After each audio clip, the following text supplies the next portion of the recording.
So I graduated after 4 years of university. She's a legend, and she is the moment. This is gonna be a video about me talking, you listening, while I do my makeup. In today's video, I really wanted to talk to you about why it's okay to not have any ambition. It's gonna be a little pep talk, motivation talk. I might look greasy, but it's the SPF. I'd rather look greasy than wrinkly in 7 years. Although there's nothing wrong with being wrinkly, because that's just how skin works. Okay, cool. I'm sure that 100% of the people watching this video have been asked the question at least once in their lifetime, being, what do you want to be when you grow up? For those of you that care, I wanted to be a singer, I wanted to be an actress, I wanted to be an astronaut, and pretty sure I wanted to be a dog trainer as well. Obviously, all of those during the same day, because, you know, it's doable. The only reason I didn't do it is because I don't think society was ready for me to be all of those things. One thing I've seen recently on YouTube, at least the types of videos that I watch, I've seen a lot of why I don't dream of labor videos, which I was like, damn, I really like that. I don't think anyone dreams of labor. I also think the sentence that's like, love what you do when you'll never work a day in your life. That was capitalism itself. Out of the 100 of those people that said a job or have been asked that question, how many of you have actually answered at peace, happy, stable, content? Because that's what the question is really, but from a young age we're like, okay, you're gonna be a fighter or an astronaut. We immediately were associated with that idea that in order to grow up, to officially be an adult, we would need a job, which technically is true, but that's not what the question is about. I think what's really important to dissociate is the difference between motivation and ambition. Ambition, an earnest desire for some type of achievement or distinction as power, honor, fame, or wealth, and a willingness to strive for its attainment. And then we have motivation, that is the state or condition of being motivated or having a strong reason to act or accomplish something. See the difference? See the difference? Because it's really huge, it's a big deal. A lot of people are missing intrinsic motivation, which comes from your beliefs, your values, and technically like your inner passions. That's why a lot of people don't have what they call their calling or like a hidden talent or anything that would truly make them happy in their minds. On top of those I don't dream of labor videos, like I mentioned, I graduated university with a bunch of my friends. When we talked about future goals or next steps, it was like, I'm gonna do a master or I'm gonna stay in school basically to earn another degree because I really don't know what I want to do. Do you realize how sad that is? Okay, sorry if it's ugly, I just really needed to do it.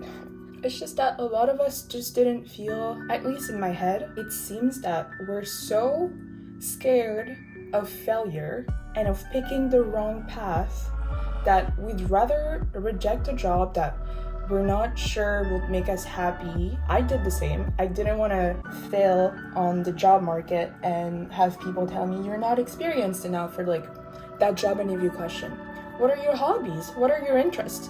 And I would always just be like, makeup, fashion, I want to be an actress, you know? And I didn't feel legit saying all those things, first of all. And then second, I was really embarrassed to even mention my actual hobbies. Whether you're a girl or a boy or anything in between, makeup and fashion, that's all appearances. That's all very superficial, which I fully acknowledge. I'm not saying that's like super deep and all of that. That's a hobby or interest that's as valid as people obsessed with more intellectual stuff, like, I don't know, history. See, I'm really struggling to even find some because that's not what I'm interested in. Or math.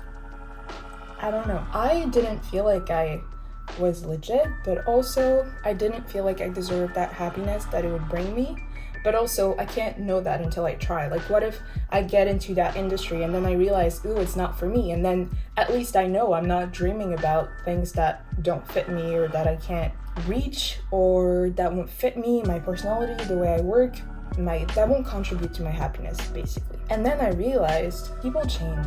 So that means your feelings change. I think by now, we all know that feelings are temporary and they change. I think there are two categories. You have the people that don't know what path they want to be on, don't know their strengths, their weaknesses, their hobbies. They don't have any ambition or motivation, neither, because they just don't know themselves.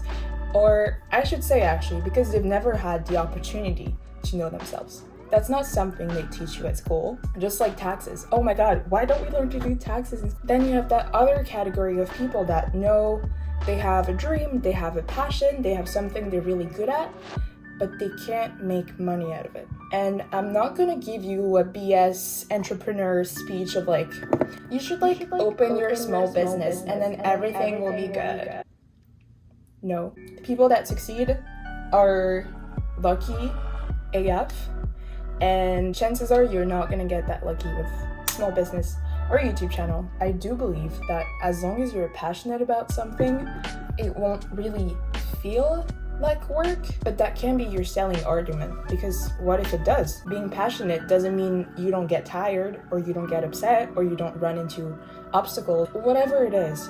Obstacles are part of life. At the end of the day, we live in a society where if you don't have money, you can't survive and you can't be healthy and you can't really be, not that you can't be happy, but it's gonna be more of a challenge to reach any goal you might have. I don't know if that really makes sense. There needs to be that emotional weight into whatever it is you're doing in order to feel like you're actually willing to put in the efforts. Rome didn't build itself in one day. Maybe they did. I don't know about you, but I don't know anyone that was there. This is gonna be the pep talk moment of the video. It's 100% okay for you to want to get the most out of your life. At the end of the day, you only have you. Spoiler alert, you're gonna be stuck with yourself forever. Fun! I think that's also, I want to emphasize that being yourself, with yourself forever, that's the only certainty you have really in life, that and death. I want to break that idea that in your short life, you'll only find one singular passion and you have to stay on that path. Otherwise, you'll struggle, you'll fail at life. I want to circle back to that argument of like, I don't want to take a job that I'm not sure will make me happy. To that, I want to ask first, how do you know if you've never tried it? And second, what if in not liking something, you'll discover on the opposite what you like while making money, because we live in this society. I used to have a job like that. That would just make me so sad. I was just not willing to go. I was just not willing to give it my best just because I had no emotional weight to it. I didn't care. It wasn't important to me. It was not my passion. And I still had to go through it because those Uber Eats won't pay themselves. I really was discouraged because I thought, oh my God, if I can't do this basic secretary job, what am I good for? If this is not for me, then like this closes a lot of doors, you know? You're gonna want to get that tattooed on your body. Sometimes you clean the room, sometimes the room cleans you.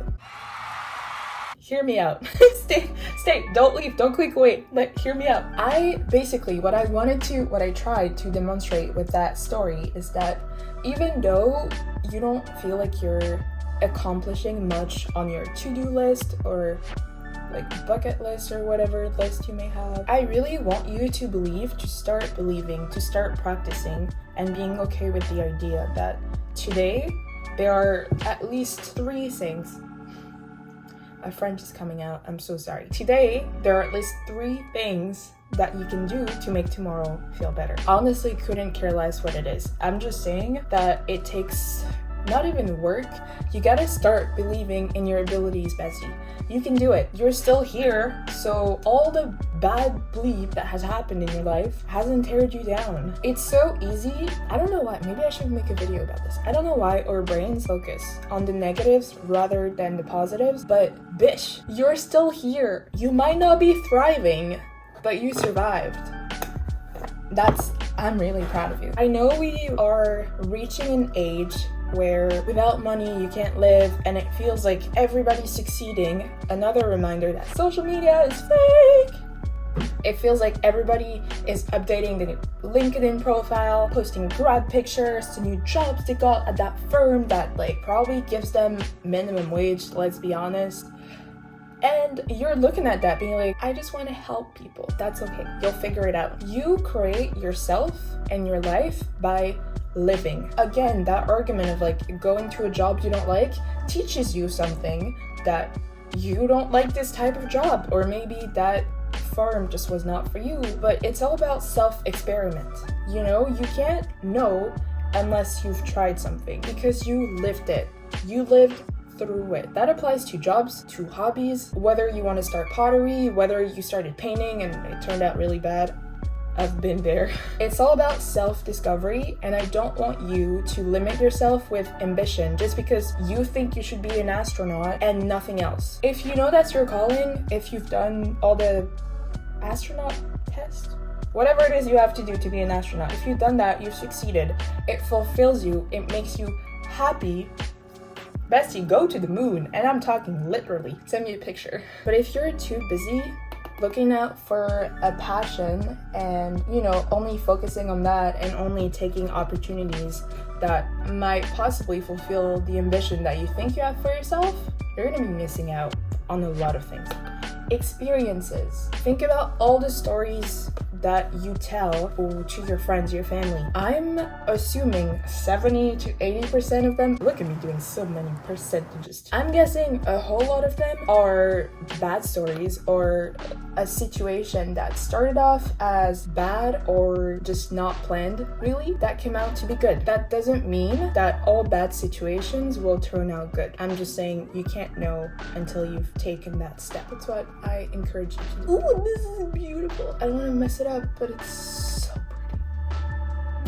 pretty. What do I do now? What do I do? Okay, so we've mentioned the fact that money sadly rules over everything, and sometimes you don't really have a choice. You can't just leave your 9 to 5 because you're not happy.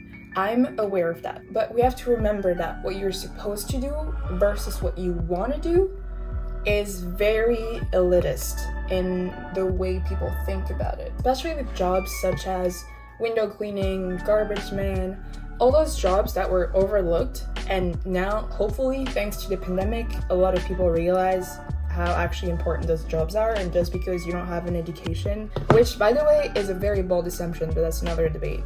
Just because you work in those jobs doesn't mean that you're less of. It's also realistic to assume, I think, that most of the people you point to, they're not doing their jobs out of a passion. But that applies to every sector, not just garbage man versus like CEO of a finance company. I don't know. So that's very elitist to be like, oh, well, those people missed on their life. What if it's a fairly easy job for them? They're content, because that's also a good feeling. You don't have to be happy all the time. Content can be your baseline. So what if they're content? They have enough money to be stable for them, themselves, family, whatever they have to take care of. And they have enough time for their hobbies on the side, or just be able to relax or hang out with pals, start a YouTube channel on the side. I don't know. That doesn't have to be a bad thing. That's what I'm trying to say. Money at the end of the day is a means to survive and to be comfortable. I wish it was different. I think we all do. I'm not gonna lie, I'm really torn. On one side, there's this part of me that's like, you don't have to be happy at a job as long as you have money and time to cool off from that job. The other part of me is like, follow your dreams. You know, try. If you fail, at least you'll know, and you can start over or try different things. But what if you don't fail? Take a chance. You know what happens if you take a chance? I look a little different. I did my lashes. I think they're too big or something. They look really, from far away, No, it's so bad. Damn. Anyway, I'm so sorry. Please look at a teddy bear that you can look at instead of me while I finish. The moral of the story is that in order to be happy, you have to start doing. You have to start to be active. Not in a sense where like you have to take control of your life and you have to make every decision for yourself, but you have to stop missing out on opportunities just because you're scared. Fear could not be your motivation. Remember, motivation versus ambition. Fear can only be a risk amongst success. Success is also a risk. What if you start to get really into what you love and then that's all you talk about? I wanted to highlight why it's okay to not have ambition, to not have dreams or goals or anything like that. Just because too many of the people around me have been feeling the same way or expressed their feelings about feeling lost or feeling worthless because they don't know what their calling in life is. I know it's really scary, so I really do hope you're lucky enough to have a good support system around you. If you want to go see orientation counselors, I've never found them to be really useful, but maybe they are in your area. That might help you figure out who you are. I also encourage you to do personality tests online, like the Myers-Briggs. That's like the most, I would say, accurate. But in order to do those tests, you already need to be self-aware of yourself, your strength, the way you react to certain situations. Take it with a grain of salt. That's what I'm gonna say. Have fun with it. Don't take it too seriously. Just remember, self-discovery is key. So I do hope you get to experiment and discover something new this month or next week or in a year. Your timeline doesn't really matter. I'm gonna be really honest with you. Again, it's 100% okay to want to get the most out of life. That's what you're here for. So go get it, bestie. Thank you so much for watching. I really do hope you feel motivated to take on whatever challenge comes your way. I really appreciate you still being here. Hey, before you go, remember to empty your email boxes because that pollution is not cute. Don't forget to like, subscribe, turn on bell notifications, and I'll see you in the next one.